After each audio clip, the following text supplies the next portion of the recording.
into a corner of enthusiasm. Like, just like, please welcome the next comedian, Stanislawski. How's it going, you guys? It's good to be back in LA. I've been traveling recently. Actually, I just flew back from my grandmother's funeral, and boy, is she dead. She is very dead. Relax, she was 99 and kind of a monster, so I don't really care. People get very weird when I say that, but it's alright. To give you an example of what my grandmother was like when I was 11, I got a dog. It's my first pet ever, my childhood dog Billy. I was very excited. Called my grandmother, I said, Bubby, I got a dog, isn't that amazing? And literally the first thing she said was, oh, it'll be so sad for you when it dies. That was her first reaction. Now that's a shitty thing to say to a child, but in her defense, she was right. It was very sad for me when my childhood dog died. Way sadder than it was when she died. Not even close. Very much so. I did call my grandmother Bubby. I am a Jewish person. I don't know if you can tell by my everything. It's okay. I look like this. I've lived in LA 2.5 years and I haven't been in the Judd Apatow movie yet. I don't know what I'm doing wrong. Speaking of Hitler, I was talking with my dad recently, and apparently right now in Germany, they're converting the sites of former concentration camps into low-rent housing. That's a real thing. Concentration camps are being turned into low-rent housing. I mean, it's got to be low rent, right? It has to be. Because think about it. You know when there's a murder committed in an apartment, the value of that apartment plummets?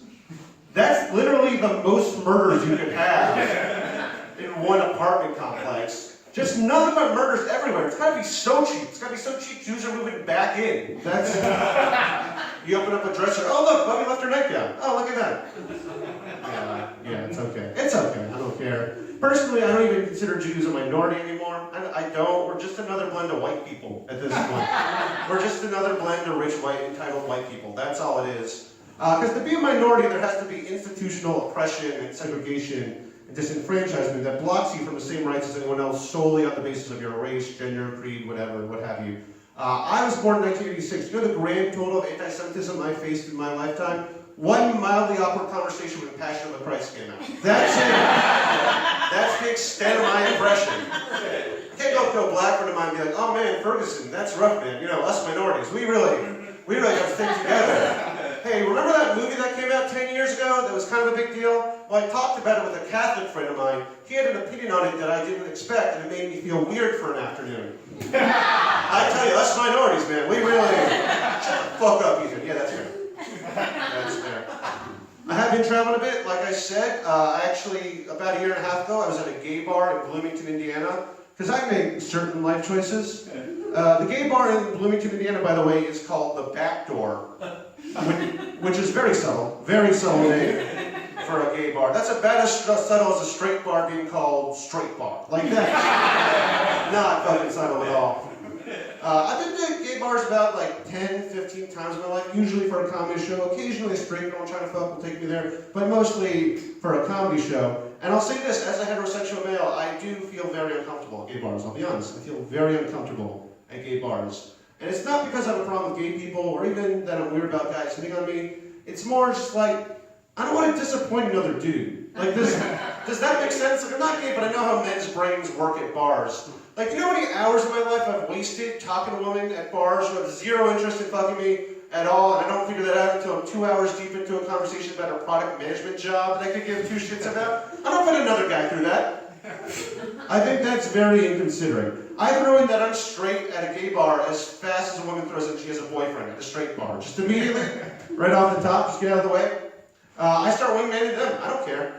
I'll look at a guy and say, hey, look at that 19-year-old over there. Looks like he just got off a bus from Fresno and is confused about what compelled him to come here tonight. Go talk to that kid. Change that kid's life tonight.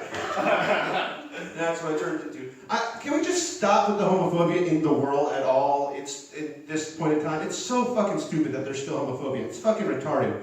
And by the way, if you want to confuse your liberal friends, tell them you think homophobia is retarded. They don't know what to do with that. It's fantastic. The thing I hate the most is the slippery slope argument. That's the argument that if you let gays get married, the next step is bestiality, incest, bigamy, and stuff like that. And I hate this argument for a few reasons. First off, it's just ignorant horseshit. Second off, this is kind of mean, but the parts of the country that tend to oppose gay marriage already have a lot of bestiality and incest. Guys, I don't know how many of you have been to certain parts of Alabama, but they've already slipped down that slope. A lot of cousins doing the nasty. That's what it is. And the worst part is, even if that was true, the gay marriage with the bestiality and incest, none of those things are the grossest thing you can think of sexually. The grossest thing you can think of sexually is your parents having sex. And that's legal. I don't think that should be. I think that's an abomination against God, Leviticus, right there. That's awful. Gun to my head, I just choose between a dude fucking a donkey and my dad fucking my mom. I'll take the donkey any day of the week. Are you kidding? I'd rather watch my dad fuck a donkey than watch him fuck my mom. That way it's just like an abstract concept. I don't have to have flashbacks to a family vacation when I was 16. And this is a safe space, you guys. Very safe space. I'm going to leave it there, actually. Thank you guys very much.